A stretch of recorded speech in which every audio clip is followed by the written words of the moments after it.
Thank you very much, Nuno. It's a pleasure to be here.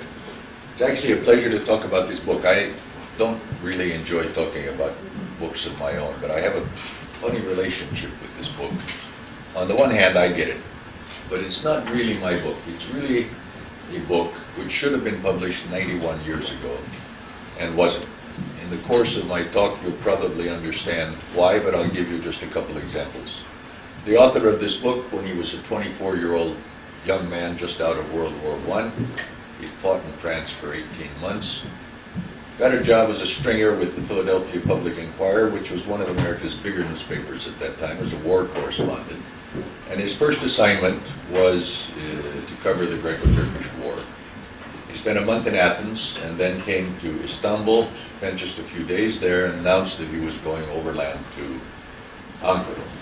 People told him he was crazy, but he did it anyway. Some of the most interesting reporting, and in some ways most prophetic reporting, that I think was done in that period was done by Clarence Cushman Strait. I'll give you just two examples.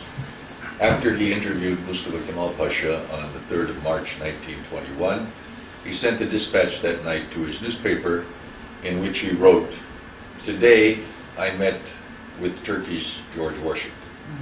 1921. 1921. A couple weeks later, he filed a story which was syndicated in 40 major newspapers around the country, in which he said, "It's too bad the Greeks have lost this war, but they haven't understood it yet." The Greeks have lost the war in March of 1921. They haven't even taken Eskişehir yet. They're still moving forward. He went on to say, the reason they've lost this war is that they think that this is a real war of the kind they're used to, or the kind that we're all used to. He said it's not. Today, the nationalists are in Ankara. If the Greek army advances, they'll retreat to Sivas. If they get to Sivas, they'll go to Erzincan, and then there'll be real problems because the Bolsheviks will come in to help them. This did not, I think, encourage publishers to put all that much credibility into what Strait was writing, although events proved him more than justified. He went on to have an amazingly interesting career. In the 30s, he was a New York Times correspondent in Europe. He was almost the first person to realize the danger of fascism. He sat down in 1935 and wrote a book. The book has now sold 775,000 copies the last time I looked at it on Google, called Union Now. When he wrote it, he couldn't find a publisher. He borrowed money and printed the first 300 copies himself. In this book, he set forward a plan for what he called Atlantic Federalism. In its simplest form, it was that there's only one way to stop fascism, and that is if the world's democracies will unite under a single umbrella. And he literally spent the rest of his life working on this project. When I met him in 1983, he was 87 years old. He lived in a rental apartment in Washington, D.C. He had an office, sort of an office. It was a very small office with a 90-year-old retired secretary who was a volunteer. That was his staff. He put out a newsletter once every 3 months for about 50 years. But at different points in time, he had as many as 250,000 members in this organization, including Franklin Delano Roosevelt and Winston Churchill.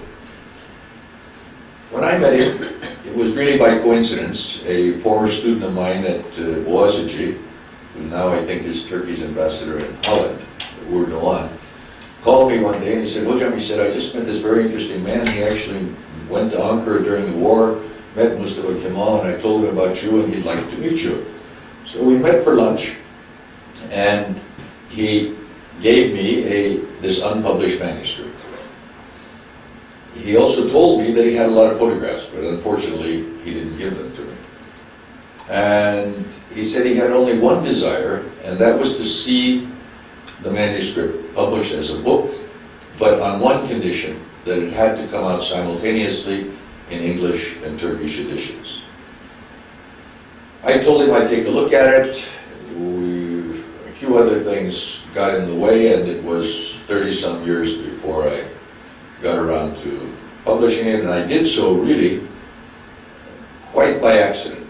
I was called by Nabi Şensoy, at that time was the Turkish ambassador in Washington, D.C., saying on the anniversary of Mustafa Kemal Atatürk's death, we're going to have a thing at the embassy and we'd like you to speak. And I said, Nabi, look, I have the greatest respect for you and for Mustafa Kemal, but I don't talk about things, A, I don't know anything about, and B, that I certainly don't get up and repeat what other people have already been saying. Nabi, being a very capable diplomat, went to his wife, who went to my wife, and when I got home that night, I realized that I was going to have to give a talk on Washington, D.C. So I thought, what can I say that's new? And I remember this manuscript, which at the time I read quite carefully, and I thought, I knew that Streit had died in 1987. I thought, I wonder what happened to his papers. And I found that his papers, all of his papers, had been given to the Library of Congress, and that, in fact, while his photos were not properly cataloged yet, I could get access to them. And it was only when I put the photos together with the book, with the manuscript, that I realized there was a book there. One of the amazing things about Streit is that he had a camera with him in 1921. And another amazing thing is the title that he put on his unpublished manuscript, which I kept, The Unknown Turks. This was his title. I did a lot of editing. That is, I cut out maybe a third of his manuscript, because about a third of it were things that he'd written, a chapter on Islam, which was kind of naive and not very useful. I added a great deal of material because I found a lot of very interesting things in his papers. He came back to Turkey in 1923 and spent 2 years in Istanbul, during which time he became very close friends with a very interesting and very important Turkish journalist, Ahmet Emin Yalman. And during that time, Yalman was publishing, what was it, Vakit? I think it was Vakit that Yalman was publishing that. Streit actually wrote columns, unsigned columns, for Vakit, several of which I found, titled Ben Türk olsaydım, had I been a Turk, and giving advice, but actually very interesting advice. And in later years, Yalman, when he was in the States, wrote an unsigned column for Streit's periodical called Had I Been an American. So I'm going to take you today on Streit's trip. It's an interesting trip. It started out, this is 24-year-old Clarence Streit. He was born in Missouri, grew up in the wildlands of Montana, didn't seem to have a bit of fear or trepidation in his body. He starts out in Istanbul, takes an American destroyer up to Kostenze, goes to Samsun, has to spend a week on the boat because there still was no harbor then, there's not much of one now, and there was a storm. Goes by a Near East relief truck, open truck, a Rio, to first to Merzifon and then to Çorum, and then the truck runs out of gas, but we'll get there in a moment. A name that some of you may recall or at least have heard of, when he got to Istanbul, he contacted somebody he had fought with and had actually been in intelligence in France during the war, a man whose name is very closely linked to this city in a variety of capacities, Lawrence Moore, many, many years a teacher at Robert College, but when Streit came in 1921, he was the executive secretary of the Istanbul Chamber of Commerce. He told him that he wanted a translator. Streit spoke French, but no Turkish, of course, but that he didn't want a Greek, he didn't want an Armenian, and he didn't want a Turk. So Moore came up with the next best thing, an Azeri. A man named Mehmet Ali Mehmedov, a graduate of Robert College who had gone to university in the States. He and his brothers became very well-known carpet dealers in Manhattan. So Mehmet Ali was his translator.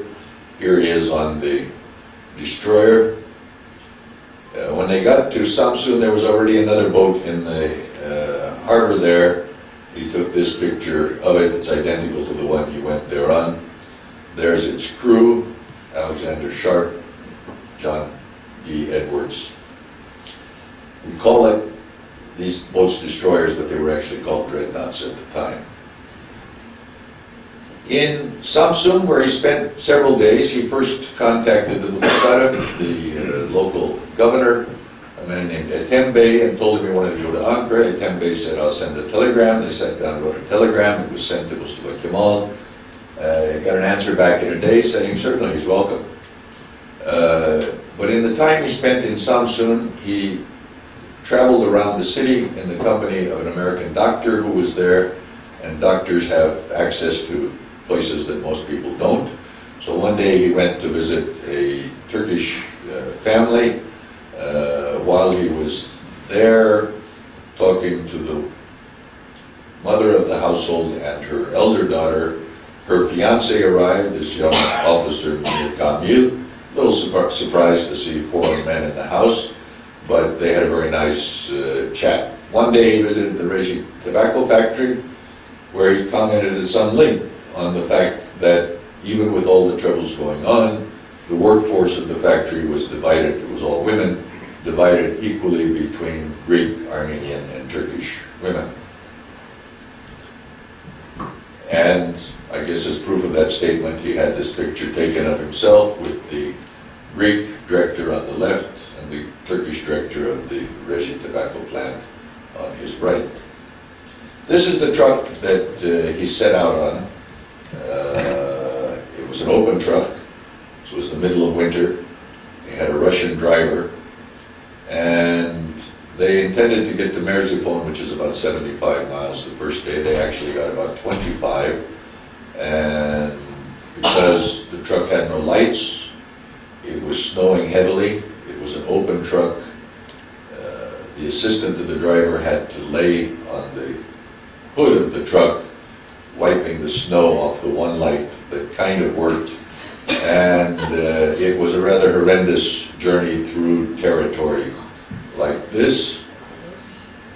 That night they managed to find a Han called the Doruk Han, which unfortunately for Streit, others had already found. 2 camel caravans. You can see one of the camels on the right there. 2 camel caravans had arrived ahead of them, and so the Han was filled with the camels and their drivers. But Streit was a very sort of typical Western American young man, and wherever he went, he talked to everyone. And he, that next morning, had breakfast with the camel drivers. I'm a little suspicious of what this one is smoking. But he asked them, what do you think about this new movement? What do you think about this new government in Ankara? And the answer was unanimous. Up until 3 months ago, every time we set foot on the road, we said goodbye to our families as if it was the last time. The bandits were everywhere, the Çeteciler were everywhere. But now, thanks to Mustafa Kemal Pasha, we don't even have to have gendarmes escorting us when we go. He went through the town of Hafsa, there you see his truck. He spent a night, not a very successful night in his view, at the American College of Merziphone, which is now the Anatolian College of Thessaloniki. He found the American faculty to be sadly out of touch with the world, not just the fact that they didn't get any news, but the fact that they were extremely open in their support for the invading Greek army, and he actually was not, I think, very impressed with that night. I like this picture. He called it on the back. On some of the photos he had written notes on the back, and on this particular one he wrote the old and the new. Although his idea of what was new looks pretty old today. Çorum, he arrived on a muddy, rainy day. And then between Çorum and Yozgat, he found himself in the small town of Alaca on what was market day. And he became quite the sudden center of attraction because, as was explained to him, theirs was the first motor vehicle that had been in the town in 7 years. And so the entire crowd, you can see here's the hood of the car, crowded around to see exactly what was going on. And then he ran out of gas. Actually, he ran out of gas before Choram, but he managed to find 12 liters of kerosene, which they mixed with the remaining gas, but they'd also run out of oil. And there, a pharmacy came to their aid, and they found cod liver oil, which they mixed with the oil, and this took them for another 30 kilometers or so. But that was literally the end of motorized travel, and he transferred to what is known as a yaila, which is a spring cart with 2 horses pulling it, and his Arabaji, Ahmed, his driver, an 18-year-old kid. And he spent the next 6 days in this vehicle, accompanied by 2 gendarmes, Corporal Etem on the left and Haji on the right. When they got to Choram, he learned that Haji had a 7-year-old son that he hadn't seen because he had been drafted into the military before the baby was born, and that Haji was from Choram. And so he gave him permission to go spend the night in the village with his wife and son. Every place this strike went, he commented on the absence of men. And the fact that when you asked someone where the men were, the answer was always the same depressing thing. Sarakamush, Yemen. We sometimes forget that for the Ottoman Empire, the late Ottoman Empire, World War I was not what it was for an American. We were in France for 18 months. We think we won the war. The Ottomans started fighting in 1910, and they literally fought for 12 years. And there were very few people drafted who ever made it home. Very few. He spent the night in what he said was certainly the poorest village that he encountered in his travels, a village called Sekili, where he took this photo of 2 young girls, barefoot girls, carrying water from the river to the village. Ahmet, being a typical 18-year-old driver, told them that he knew this great shortcut, and when they took the shortcut, they ended up with a broken yoke in the middle of an icy stream, so they had to unload the island. It actually turned out to be a very fortuitous event, because it meant that they couldn't get to the town of Maden where they were planning to spend the night. Instead, once they got the yaila repaired, here you can see all the goods they had to take out of it as it worked on it. Once they got it repaired, they had to find some place to stay, and by happenstance, they came to a village called Jurit Mumite, where Strike had what must have been for him one of the more memorable experiences on his journey. He was, as was the custom then, escorted to the village Misafirevi guest house, and then he spent the night as the guest of Mustafa Reis, what we would call today the Mukhtar of the village, and his Ikhtiyar Hayati, his council of elders, where they talked into the early morning hours.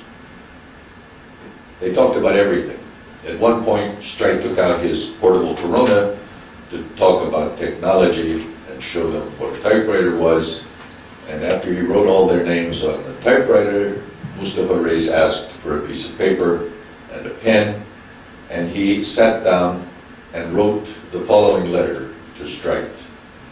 To His Excellency, Mr. American Correspondent, your accidental visit to our village has very much pleased us, who have wished for an eternity to have friendly relations with America, and the modesty you have displayed, but emphasizes your generosity and intelligence. We request that we should join hands with America on questions of industry, commerce, and agriculture, and should help each other in the defense of our countries.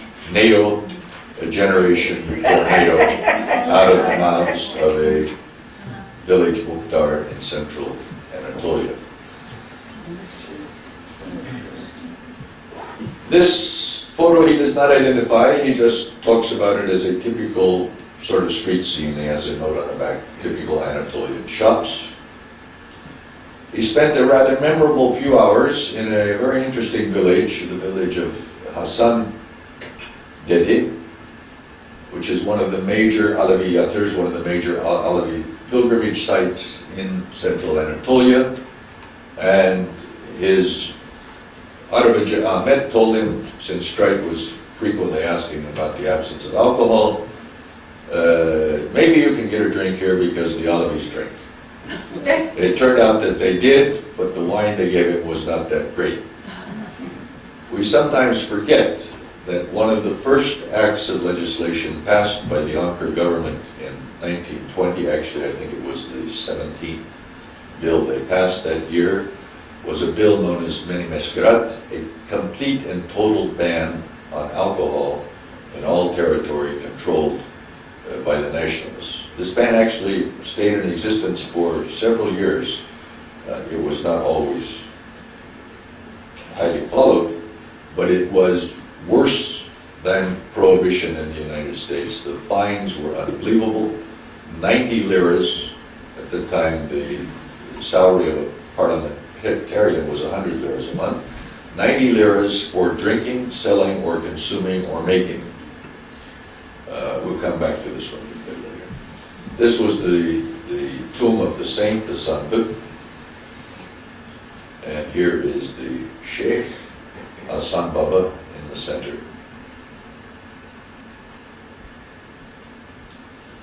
When they got to the small town of Yashihan, they discovered something which was certainly news to me, but I've since checked it out and it's true, that one of the first actions of the Ankara government was a decision to build a railroad between Ankara and Sivas, perhaps in anticipation of the fact that the Greek army was still advancing. And they built this narrow gauge rail line, which at this time only went as far as from Ankara to Yashihan. So Strike spent the last 50 miles or so of his trip on an open carriage. It was a rather expensive trip for him because the cinders from the locomotive burnt up most of his clothing that he had on that day. But he describes this in a very funny passage. He says that this has to be one of the thirstiest locomotives in the world, because every creek they crossed, it stopped and they lowered a hose to give it a drink. And that it also was not only thirsty but very hungry, because all along the route were wood, and every time they came to one of these piles of wood, they would stop and fill it up again. This is the Ankara that Strike arrived in. This is Ankara Kalesi. We sometimes forget that there had been a major fire in Ankara in 1915, which literally burnt half of the town. Virtually all that was left was Ulus and the famous Tash Han, which was also home of the Constitution Hotel, where virtually the entire government, not to mention anybody else who came to Ankara, tried to find a room. Strike was successful after a couple days in getting a small room, but not in the fancy section, rather in the old Han part, where he spent the next 5.5, almost 6 weeks. Back at this, he simply says, typical street scene in Toulouse. Almost the same day that Strike arrived, the first Bolshevik legation arrived with its ambassador, a very close henchman of Stalin's, a Georgian named Budomitvani. And this picture depicts their arrival. You can see the Red Army soldiers that accompanied him. This is a man who later became quite well known in Turkey, Hikmet Bayur, who at that time was really probably the only communist, intellectual communist, in Ankara. He was in the foreign ministry at that time. Later became much better known as the author of a multi-volume history of the Turkish Revolution. This is a picture that Streit took of this Bolshevik legation. It's an otherwise, we know they had to have a building, but nobody knows where that building was, and until this picture, nobody even knew what it looked like. This is an amazing photo that Streit says on the back he bought from a Turkish journalist, and then identifies each of the people in the photo. He says, I was a little bit surprised that the staff represented 11 different nationalities, until I stopped and thought, it's an internationalist movement. What else should it have? There are, let's see, there's a, this woman is the German cook. This is an Armenian woman and her two daughters who are the housekeepers, maids. My favorite is the guy with the cigarette in his mouth, who is the only Ottoman Turk in the picture. He's a man named Hussein Husnu, who later takes the name Ali Bekov, who is a very rather mysterious character. I mean, the person who knows most about this part of Turkish history is Mete Tuncay, and when I showed him this picture before I published the book, he got quite excited because he said, it has to be Ali Bekov. It is. But he was an Ottoman officer who was captured and held as a prisoner of war in the Caucasus for 2 years, became an ardent communist. He's identified by Streit on the back of the picture as an Ottoman Turk commander of the Turkish battalion in the Red Army. That part is unconfirmable. He's known as having been a translator for about a 3-month period, just at the time that Streit was at the was in Ankara. I said that Budo Midvani, the Bolshevik, arrived when Streit was there, but there was another ambassador in town who had arrived a couple months later. He also was a Georgian. His name was Simon Midvani. He was the Menshevik representative. Two brothers who had not spoken to one another for 25 years. When Streit talked to Budo about this, he said, if you think it's strange, think about our poor mother. Every time she sees one of you, she says, you're still not speaking? Here you boys think you're going to solve the world's problems and you can't even speak to your brothers. Neither one had a very successful life. Simon goes back when the Bolsheviks invade Georgia about 3 months after Streit is there. The invasion is led by, among others, his brother Budo. Simon disappears from history. Budo survives until 1936 when Stalin does him in along with many other people. One of the interesting experiences Streit had in Ankara, he was walking down the street one day and saw an affiche, saw a poster for Hamlet, which a troupe from Istanbul were going to perform that night. They bought tickets. They went. It began at 10 p.m. Streit managed to stay until 2 a.m., but it was still going on. He describes in great detail, it was held in what he says was a Han, which is now the Archaeological Museum, of course.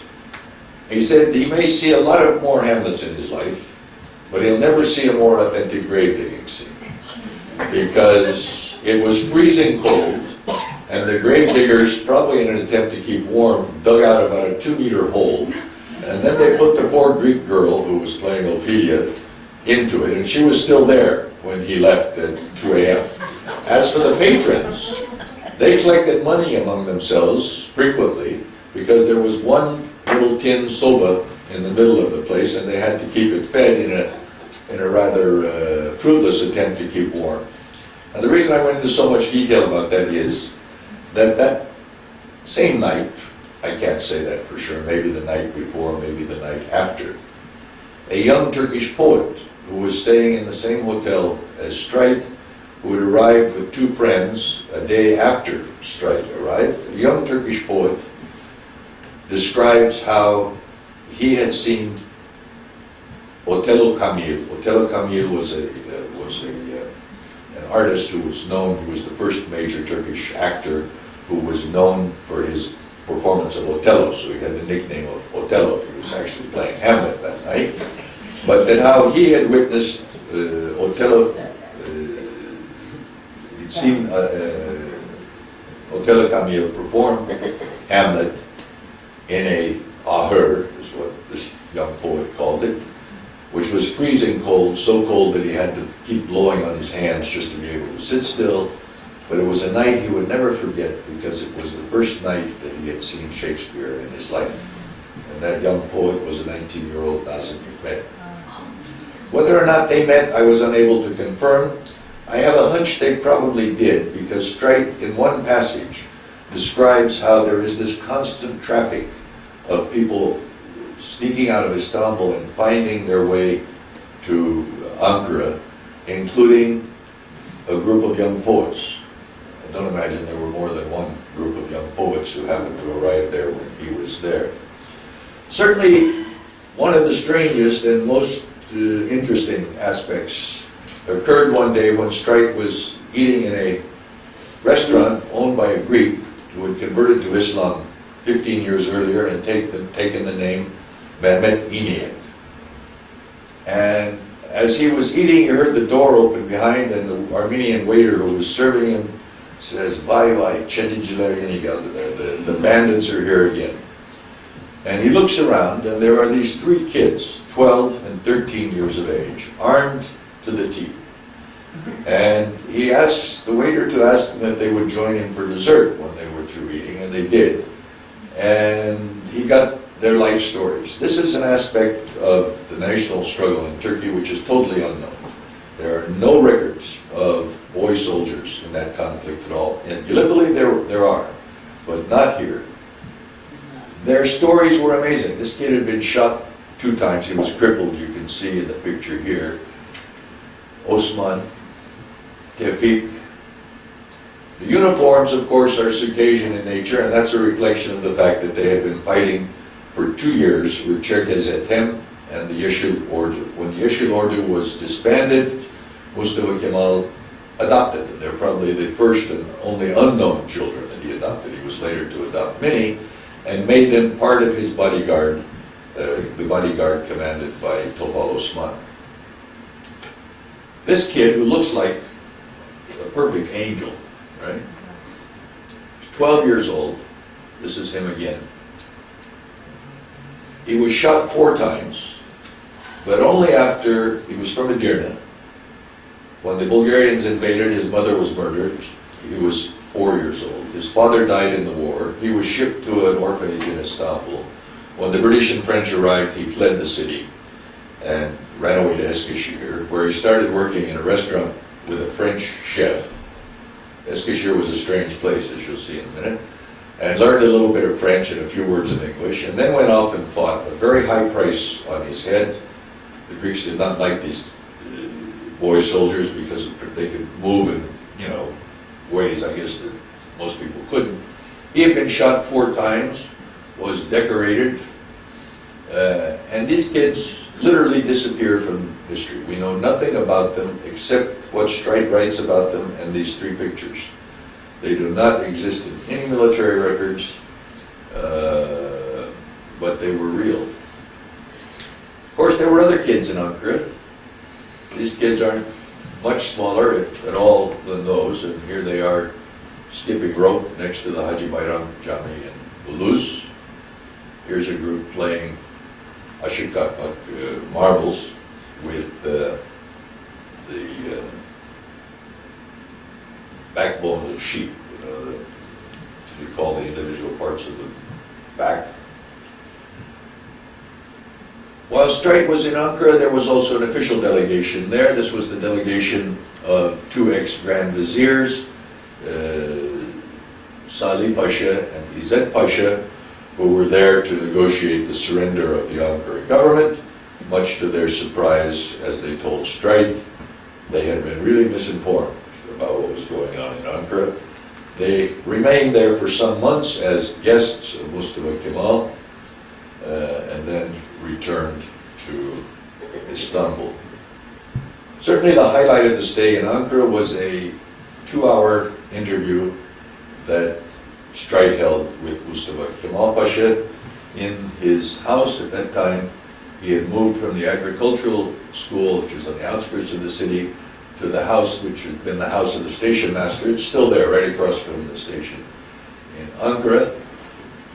Streit had been told in advance that Mustafa Kemal did not like verbal interviews and that he would be better served by submitting written questions.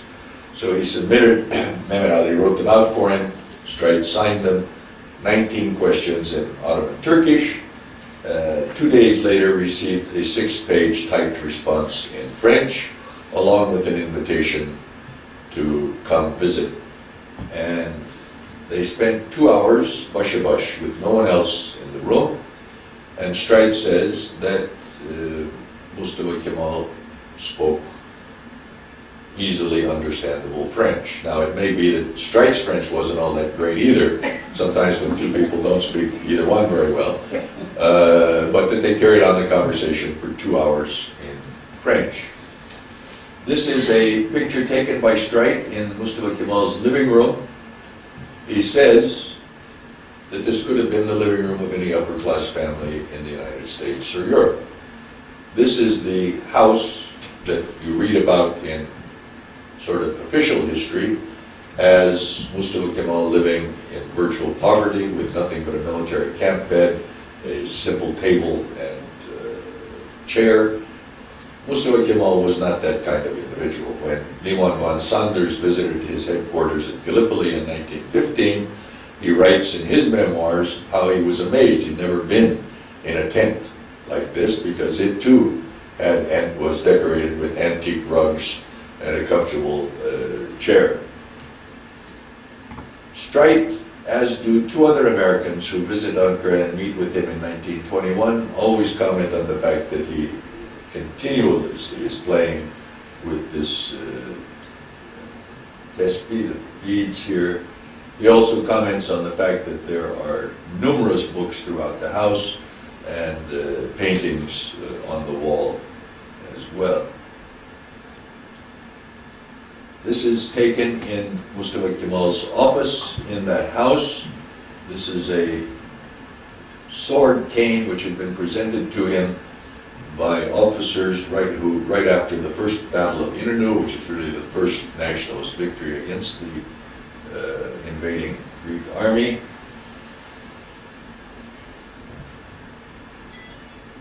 This may or may not be a picture of Streit's. Usually he says, if it wasn't his picture, he'll say he bought this picture from someone or someone gave him this picture. In this case, he doesn't.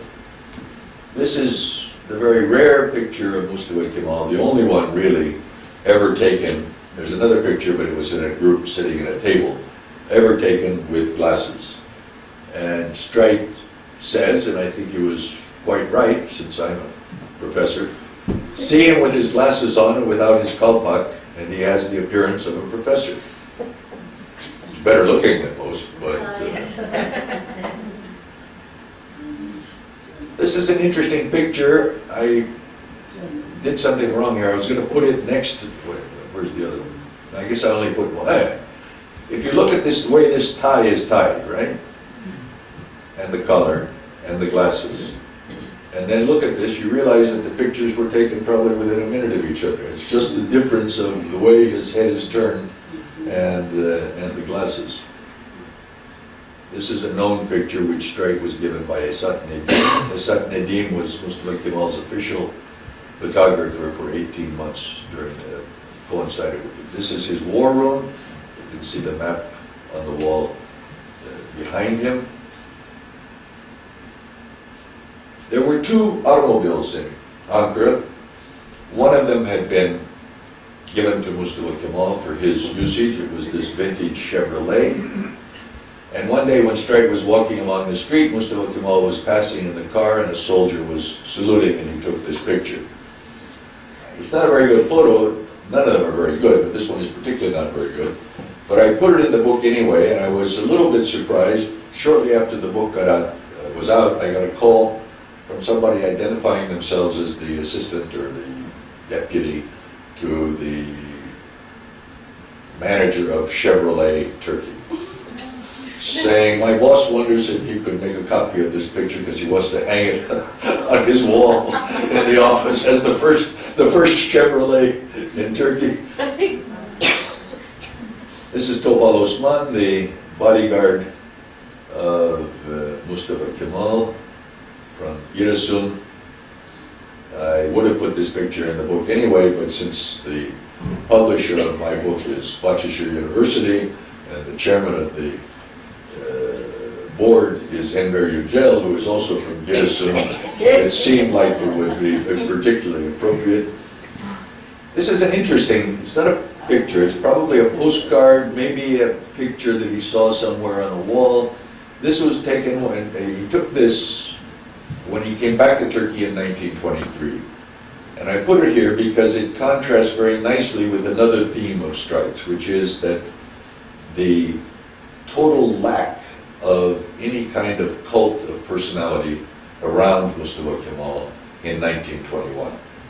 He noticed and says that you could find pictures of Abdülhamid on the walls of coffee houses in Anatolia as he traveled, but he never saw one single picture of Mustafa Kemal. 2 years later, when he came back, that had obviously begun to change, and this is a particularly interesting example of it. You have on the right Senussi, who is the Sheikh Senussi, the Libyan leader, and on the right of here you have Selahattin Eyyubi, and in the middle you have Mustafa Kemal. What links them as three great Islamic heroes? Eyyubi drives the Crusaders out of Jerusalem. Senussi drives the Italians out of Libya. Mustafa Kemal drives the Greeks out of Anatolia. Whoops, going the wrong way.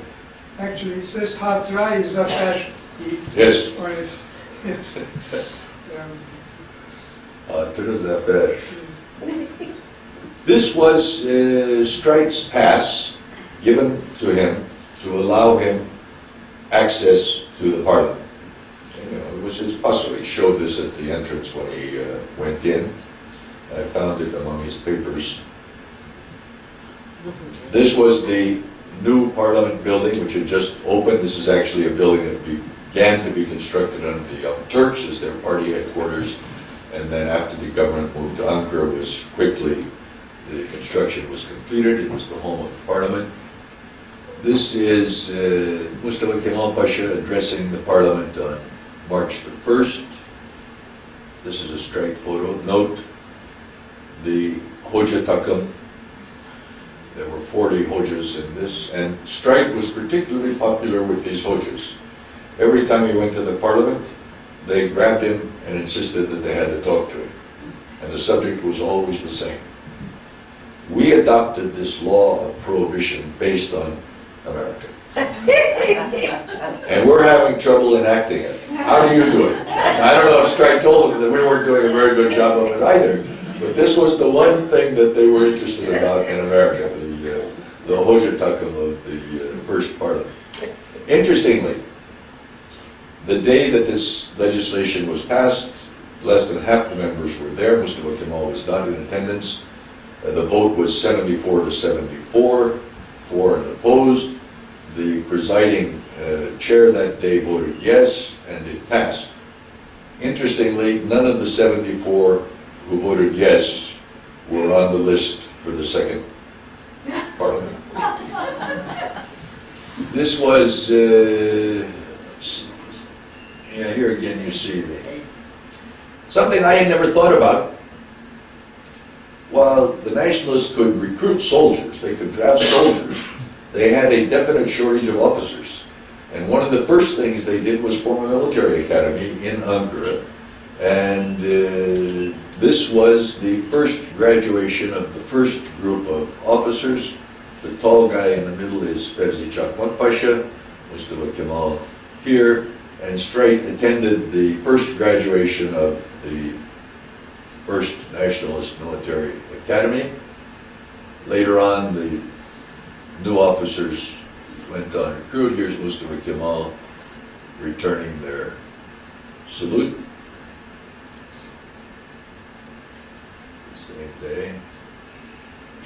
Like all foreigners who went to Ankara in this period, certainly all English-speaking foreigners, Streit got to know Holiday Edip. At that time she was living in what was then the village of Kalaba, about 3 kilometers out of Ankara. It's now smack dab in the middle of Ankara, in a farmhouse which was shared, interestingly, the only place I found this is in Streit's work. She, her husband Adnan Bey, Adnan Adavar, Hikmet Bayur, and Hamdullah Supi.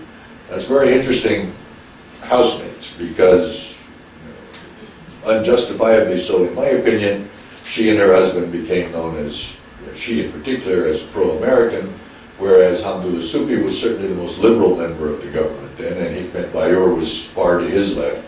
And here the 4 of them were sharing this little farmhouse in Ankara. Streit visited several times for dinner, and at one point asked Holiday about the future of women in Turkey, and she sat down and wrote a 3-page typed paper which I included in this book, which as far as I'm able to determine is not published. I can't swear to that. I couldn't find it anyway. In which, among other things, she says rather pointedly that when we succeed in this movement, women will have the right to vote within 10 years, which happened. Streit also says something interesting about her which I am unable to confirm, although I suspect it's true, namely that he visited her in an office in the General Staff headquarters where she was a lieutenant in intelligence. And she was so treated by everyone else. Now, we know of her as Onbaşı or something, right? What is she called? The corporal. But she certainly was an important player in these years. The last day Streit was in Ankara, he met İsmet. İsmet was not a pasha yet, I think. I can't prove it, because I can't find the date that he actually became a pasha. But I think he probably had come from his headquarters in Eskişehir. This is right after the first battle of İnönü, and this may have been the trip on which he was actually made a general. They got along extremely well. They were later to know each other even better because Streit covered the entire Lausanne peace negotiations and used the relationship he had with İnönü to get interviews and so on. When İnönü asked him where, İsmet Pasha asked him where he was going, he said, Eskişehir. He said, oh, that's where my army's headquartered. I'll have my officers look after you when you get there. So Streit goes by train to Eskişehir, where indeed he is met by a committee of 3, including a local newspaper editor, an officer, I forget who the 3rd one was, and they give him a rather extensive tour of the city, which among other things includes a visit to the locomotive factory.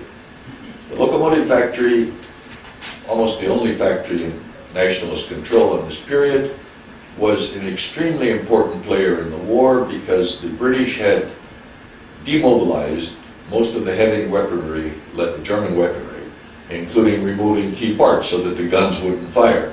And it was in the locomotive factory that they were manufacturing the parts that allowed the nationalists to have artillery, and these are some of the parts that were being made there.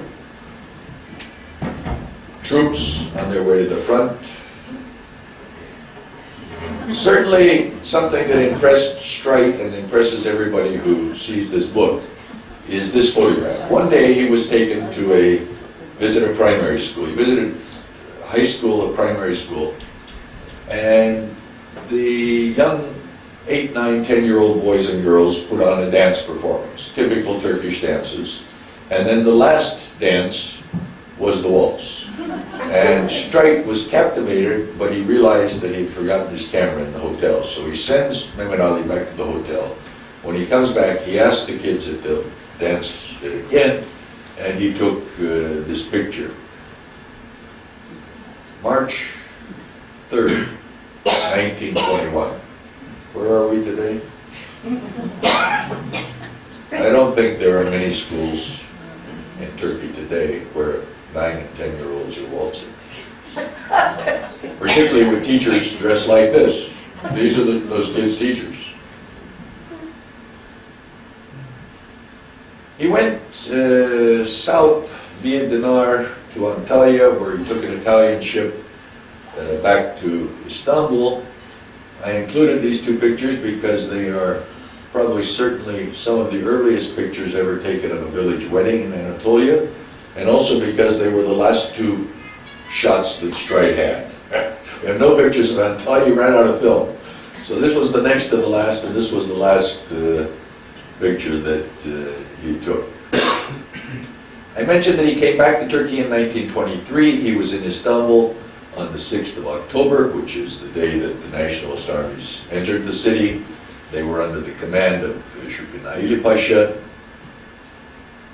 He witnessed the Iron Brigade coming across the Galata Bridge, which was under the command of then Albay Hüseyin Hüsnü Emir, later a somewhat infamous character, with the name of Erkilet. He was the individual who made a number of trips during the war to Berlin to try and negotiate Turkey's entry into the war on the part of the Germans, unsuccessfully so. On İstiklal Caddesi, another group on İstiklal Caddesi, Streit's note on the back is that, that many of those wearing fezzes in this picture were Christians. Women on the Galata Bridge greeting the troops. And a particular favorite of mine, Lieutenant Fatma Hanım, Kara Fatma. One of the major unsung heroes of, if I were a woman's rights activist, I would make sure that this woman got her place in history, which she more than deserves. She was from Erzurum. She was a Çeteci, a guerrilla leader. She fought on at least half a dozen fronts. She commanded men. Right? In 1937, a Turkish journalist, maybe his editor, said, "Gee, I wonder whatever happened to Kara Fatma." He began looking for her. And he found her living in poverty in the basement of a deserted Armenian house in Pangalta, being fed bread by her neighbors. And she was very ill. She was given a kind of emeklilik baş, some kind of salary, and died 3 months later. But she is someone who deserves. I mentioned that Streit later became a fairly well-known figure. This was in 1950 when he made the cover of Time magazine. This is a particular American form of knowing that you've succeeded, although some of the people that have been on that magazine make you never want to be in their company.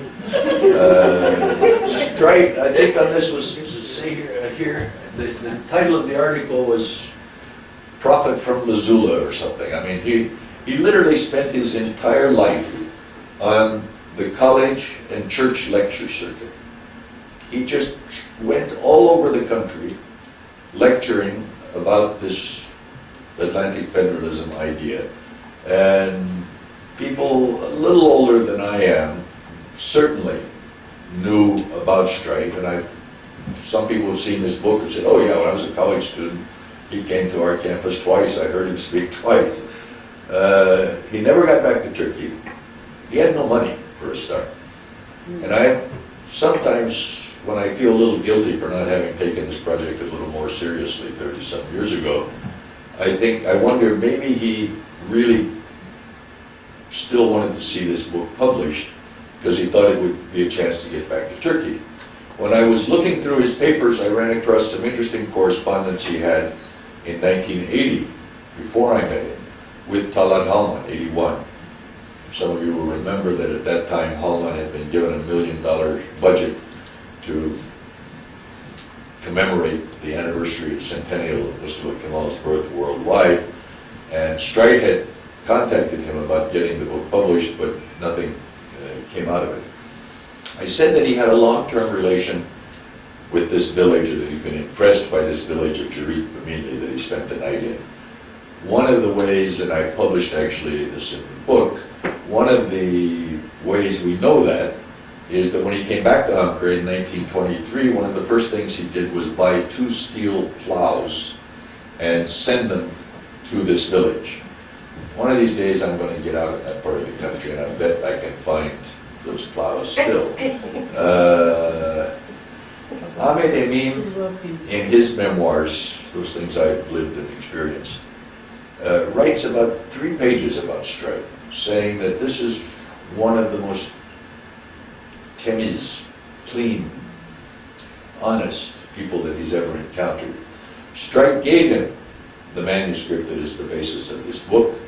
He read it, and in his memoirs, Ahmed Emin says, one can only hope that one day the Turkish Historical Association or some similar body will publish this book in Turkish.